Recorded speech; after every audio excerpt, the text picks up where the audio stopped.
Friends, thank you for being here today. In the intricate theater of 21st century geopolitics, the nature of great power conflict has undergone a profound and irreversible transformation. What if I told you the most significant global conflict of our time isn't being fought with armies and tanks, but with port fees and mineral rights? What if the most powerful weapons in a nation's arsenal are no longer nuclear warheads, but control over the supply chains that power our daily lives? The metrics of military might and diplomatic posturing, while still relevant, have been increasingly overshadowed by a more sophisticated and arguably more potent form of rivalry, economic warfare. This new battlefield is not defined by fleets of warships, but by fleets of container ships. Its weapons are not missiles, but meticulously crafted port regulations. Its strategic choke points are not mountain passes, but monopolized supply chains for critical resources. The recent escalation of tensions between the United States and China serves as the quintessential case study of this paradigm shift, a conflict that has moved far beyond simple import tariffs into the realm of structural financial warfare. It began with a seemingly straightforward, if aggressive, policy decision by Washington, but it was met with a complex, multi pronged, and devastatingly effective counter strategy from Beijing. This is the story of that conflict, a story of how a punitive American tariff aimed at reviving a domestic industry triggered a cascade of retaliatory measures that have rattled global markets, redrawn international supply chains, and exposed deep strategic vulnerabilities. It is an analysis of a high stakes duel where one side appeared to be playing checkers while the other was engaged in a grand game of geostrategic chess, ultimately forcing the world to reconsider the very definition of national security and economic resilience. So, to understand this, let's begin with the first shot that was fired in this advanced economic conflict. It came not in the form of a declaration, but with a schedule of fees.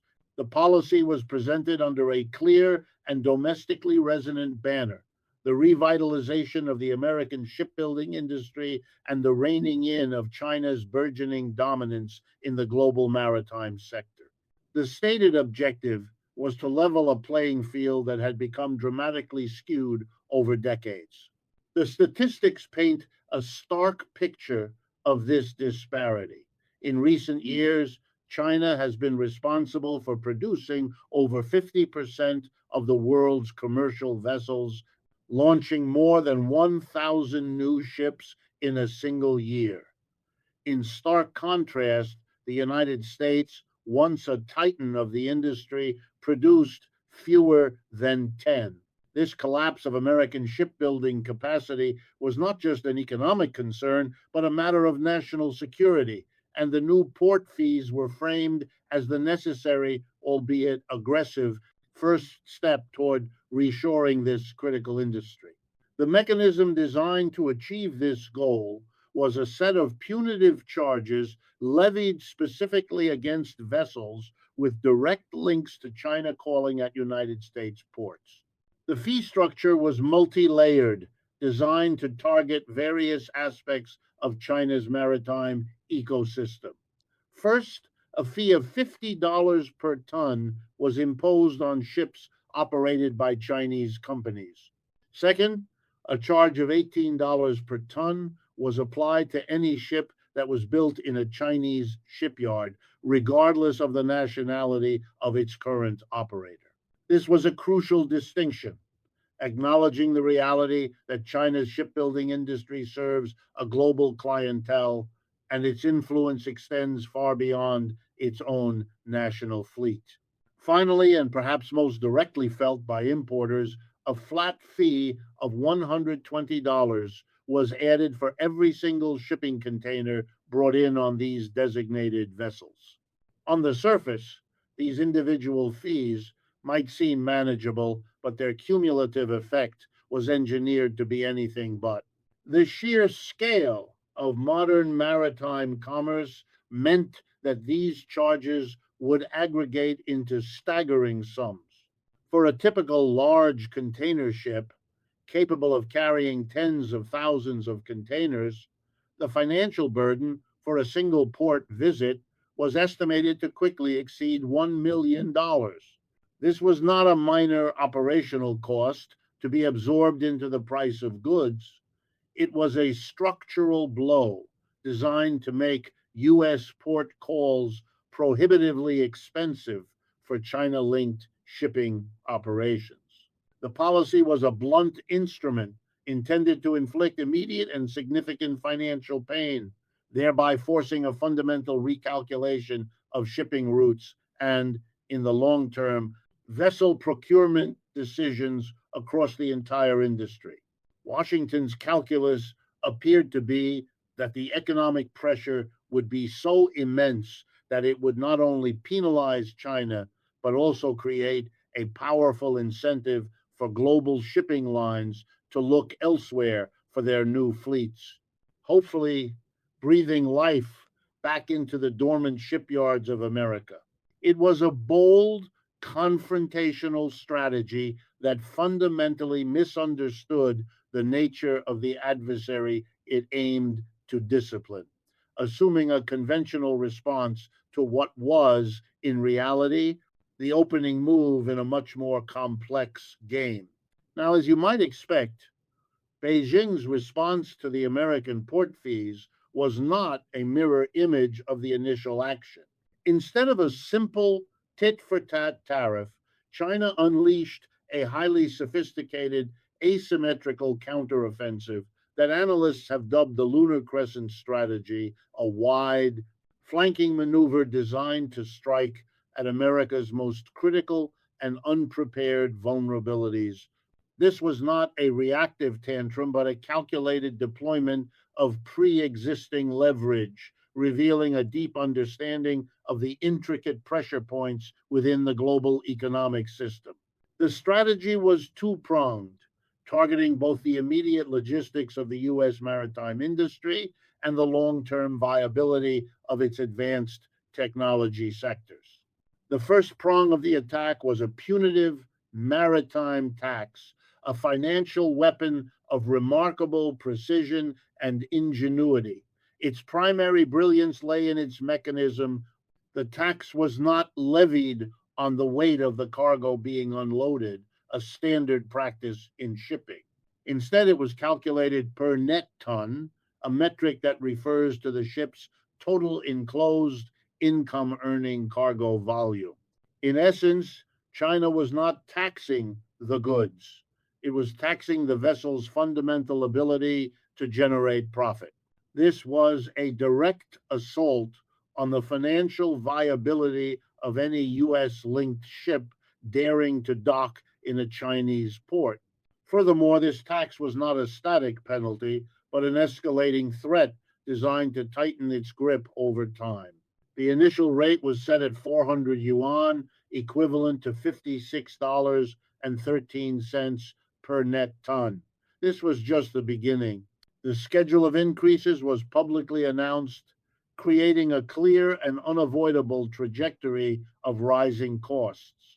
The rate would climb to 640 yuan, or $89.81 in April of 2026, then to 880 yuan in April of 2027, and finally to a crushing 1,120 yuan, or $157.16 by April of 2028.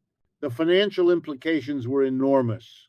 For a typical large U.S. cargo vessel, a single port call in China could soon result in charges exceeding 10 million.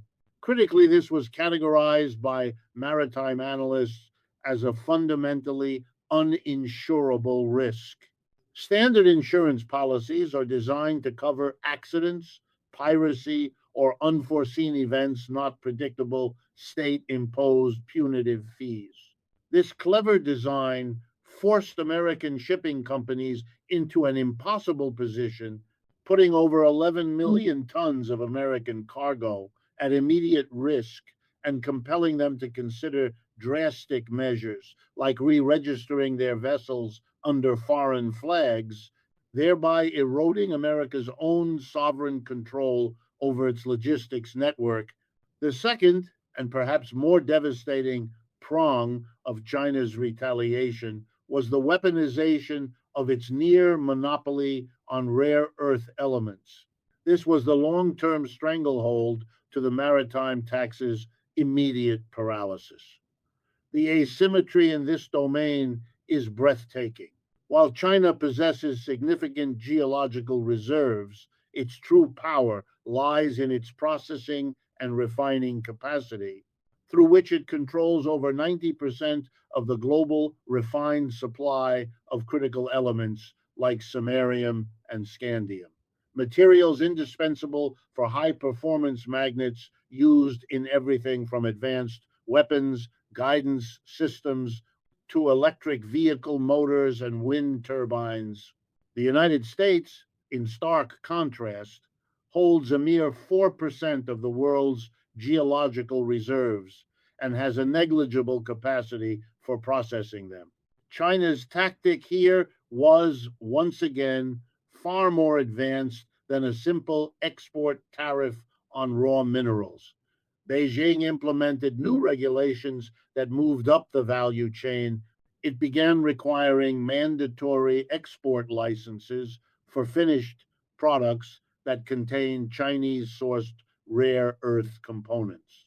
This applied even if the final product, be it a semiconductor, a piece of software, or an advanced sensor, was assembled in a third party nation like Vietnam or Malaysia.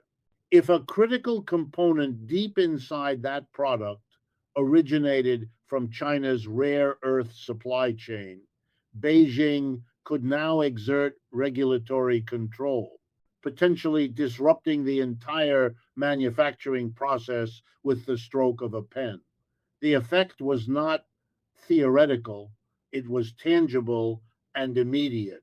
The strategy's power was driven home by reports of a factory in Chicago being forced to temporarily shut down its operations due to a sudden supply crisis for the specific rare earth magnets it needed. China had successfully transformed its resource dominance into a potent surgical tool of economic coercion, proving that in this new era of conflict, control over the foundational materials of modern technology was a weapon of unparalleled strategic value. Of course, this rapid tit for tat escalation between Washington and Beijing did not occur in a vacuum. Its effects rippled outward with ferocious speed, crashing against the shores of global financial markets and forcing a painful, chaotic realignment within the international shipping industry. The consequences were immediate, severe, and far reaching, demonstrating just how interconnected and fragile the systems undergirding the global economy had become. The first and most immediate consequence was a financial market shockwave. The reaction to China's sophisticated retaliatory measures was not a gradual downturn, but an instantaneous digital panic. Before most analysts had finished their morning coffee, the markets began to hemorrhage value. The S&P 500, a broad measure of the health of the US economy, plummeted by 3%. The tech-heavy Nasdaq, particularly vulnerable to disruptions in the semiconductor supply chain, fell by a staggering 6%. In the span of mere minutes, over $1.2 trillion in US market capitalization simply evaporated. This was not a loss driven by poor corporate earnings or a shift in consumer behavior. It was a direct consequence of regulatory decisions made half a world away. The staggering loss of wealth served as a brutal testament to the market's perception of America's newfound vulnerability. The financial world had instantly recognized that China's counter moves were not symbolic gestures, but structural threats to the core profitability and operational stability of vast sectors of the U.S. economy. Beyond the trading floors, in the world of physical logistics, the consequences were just as profound. The global shipping industry, an ecosystem built on decades of optimization for efficiency and cost effectiveness, was thrown into disarray. Major shipping companies and their alliances were forced into a frantic scramble to adapt to the new punitive landscape. This was not a simple matter of paying the new fees, it was a fundamental restructuring of global trade patterns. The primary strategy became fleet segregation. Alliances like the Premier Alliance, a partnership of South Korean, Japanese, and Taiwanese firms, began meticulously auditing their fleets. Their ships that had been built in mainland China, now subject to the high U.S. port fees, were systematically reassigned to serve non US routes in Europe and Asia. In their place, vessels built elsewhere were rerouted to handle the trans Pacific trade to America. This logistical reshuffling, while necessary, was inherently inefficient. The Chinese built ships had likely been assigned to West Coast routes for a reason, be it size, speed, or fuel efficiency. Their replacements were, by definition, a suboptimal choice. This created a domino effect. Supply chains became less economical, less fast, and less stable. Major operators like China's state owned Costco, which was also a massive global port operator, began leveraging its extensive international footprint, strategically increasing its shipments to growing markets in Africa and South America to offset any potential losses from the US trade.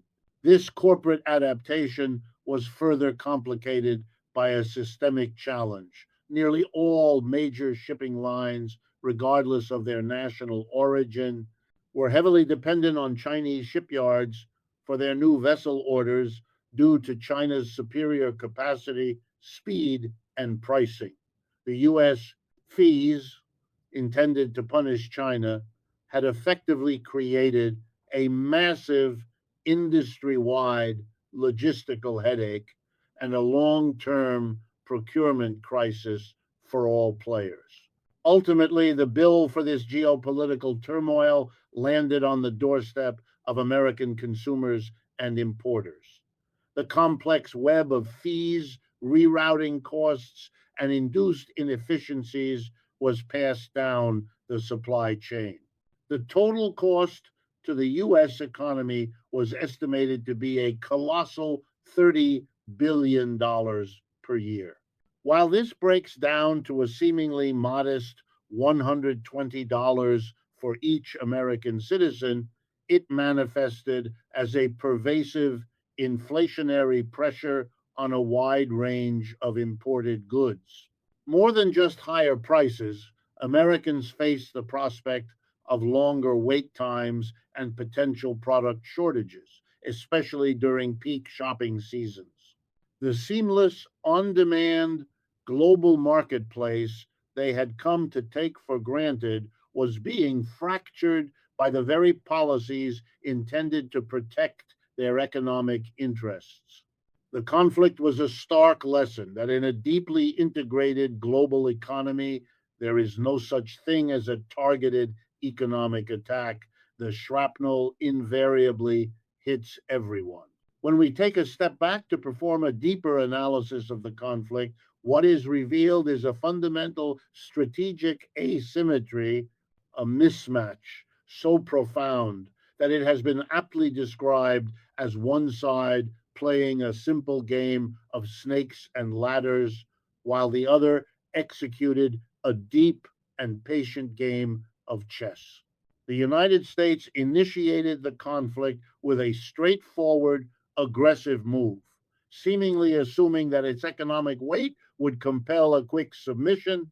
However, it failed to anticipate the complexity, precision, and multifaceted nature of China's retaliation, a response that suggests the U.S. not only miscalculated its opponent's strategy, but may have fundamentally misunderstood the new rules of the high stakes economic game it had started. One of the most glaring revelations from the fallout was identifying the true bearer of the economic cost. The political rhetoric in Washington consistently framed the tariffs and fees as a penalty that China would pay. The market data, however, tells an entirely different story. Rigorous financial analysis concluded that a staggering 86% of the total cost of the tariff war was being borne directly by United States consumers and domestic companies in the form of higher prices and absorbed costs. The strategy's intended target was largely insulated, while U.S. imports from China did indeed plummet by 23%. This was not a fatal blow to the Chinese export machine. During the same period, China's overall global exports to the rest of the world actually grew by a healthy 7 to 10%. This indicates that Beijing successfully executed a strategic pivot, absorbing the hit from the American market while aggressively expanding its trade relationships elsewhere, thereby neutralizing the primary weapon wielded by the U.S. The U.S. approach was also plagued by what many analysts identified as strategic flaws and perceived hypocrisies, which undermined its position on the world stage. First, the U.S.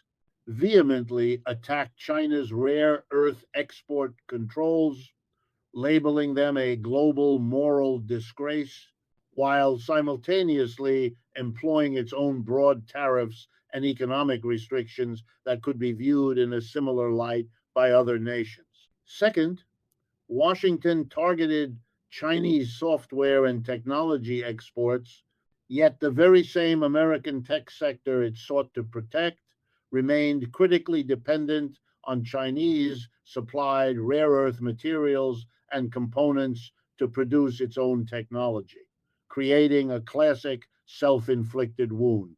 Third, there was a fundamental disconnect between the political messaging and the financial reality on the ground, with the White House claiming that tariffs would not harm Americans, even as the data overwhelmingly showed U.S. consumers and companies were footing the bill. These inconsistencies pointed to the central strategic mismatch. The United States' approach was tactical and short sighted, prioritizing quick political points over long term strategic resilience, a rush game of snakes and ladders. China, in contrast, was playing economic chess. Its moves, like the development and deployment of the regulatory maritime tax, were the result of a deep, long term strategic plan. This strategic depth was further exemplified by China's next level thinking on how to apply leverage. New Chinese regulations were drafted with intentionally vague language that hinted at a future where port fees could be assessed based not on a ship's flag or its operator, but on the nationality of its beneficial owners. This was a masterstroke, a direct threat aimed at the heart of the Western financial system. It meant that a company like Star Bulk Carriers, based in Greece and flying a Liberian flag, could be targeted simply because its largest institutional stockholders, such as Alliance Bernstein, were American investment firms. China understood that a significant portion of global shipping is owned by Wall Street investors and U.S. pension funds through complex corporate structures. By threatening to look past these corporate veils, China signaled its willingness and ability to inflict pain directly on the American financial sector, a domain the U.S. likely considered untouchable. This move, combined with the strategic control exerted through its global network of ports operated by companies like Costco, which manages 39 ports and 379 berths worldwide, demonstrated that China was not just responding to US actions, it was actively reshaping the entire battlefield to its advantage. The shockwaves from this US China economic confrontation extend far beyond their respective borders, creating a complex and perilous new landscape for the rest of the world. This is not a bilateral squabble that other nations can afford to watch from the sidelines.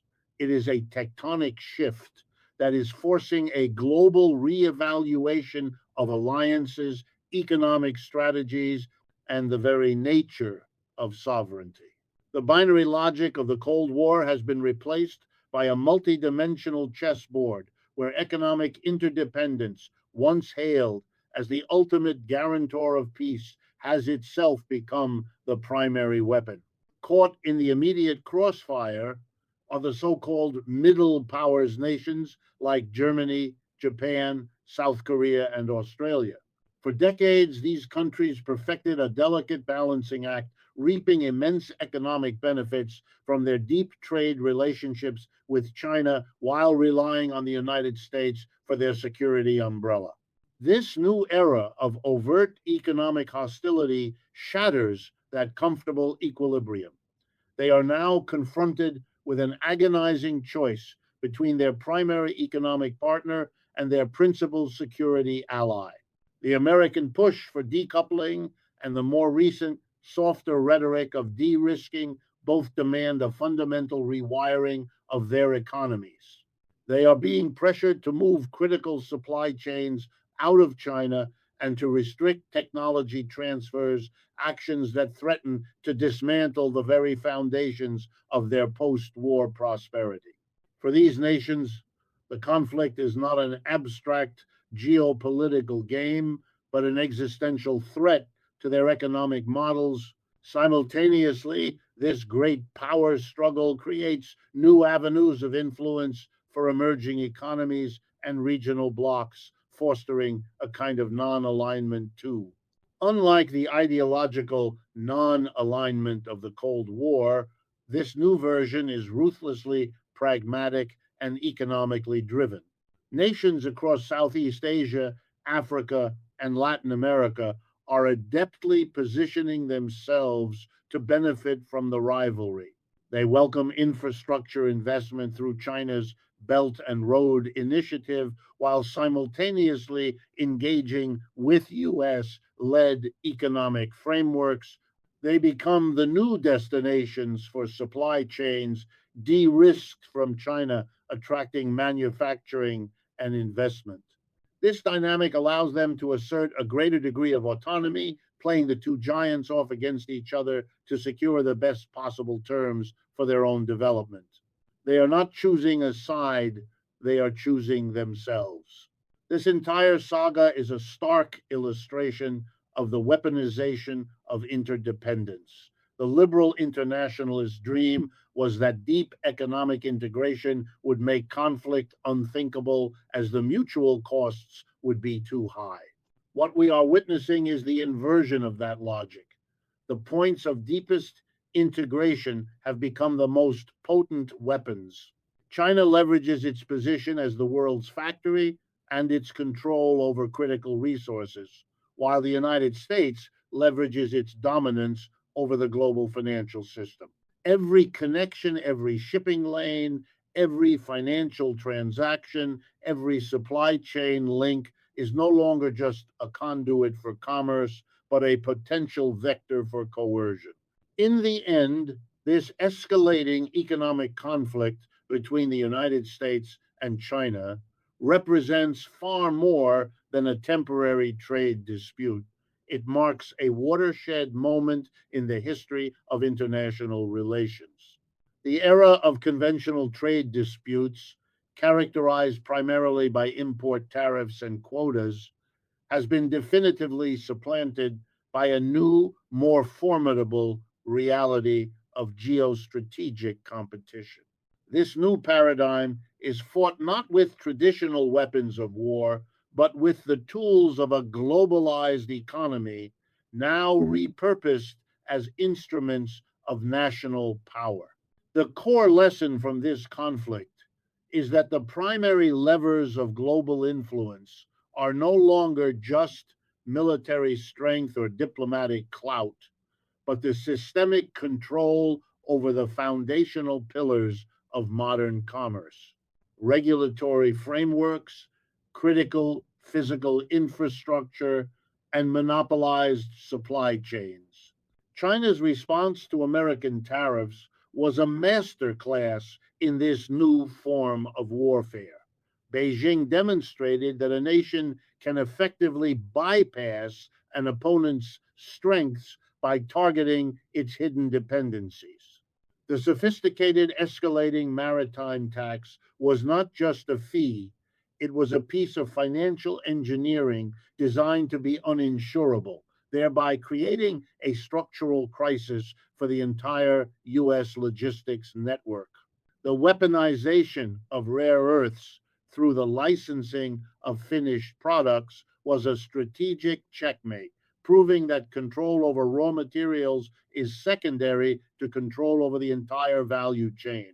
Furthermore, the threat to target the beneficial ownership of vessels revealed a willingness to attack the very financial architecture of the Western world.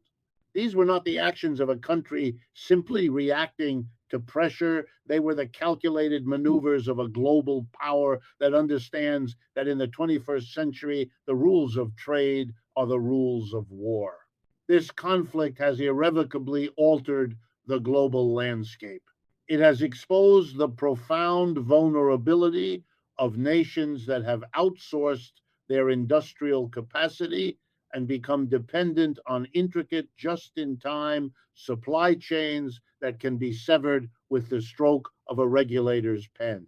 It has forced third party nations and multinational corporations to sit up and take notice, compelling them to seriously reconsider their own strategic alliances and supply chain priorities.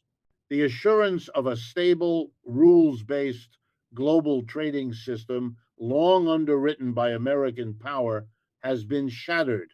In its place is a tougher, more contested world where economic resilience is paramount. This brings us to the core, unsettling question that this conflict raises for policymakers, business leaders, and citizens everywhere.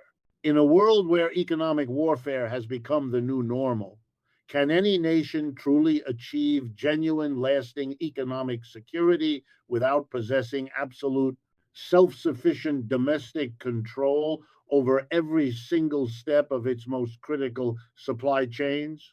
And in a world as interconnected as ours, is such a feat even possible?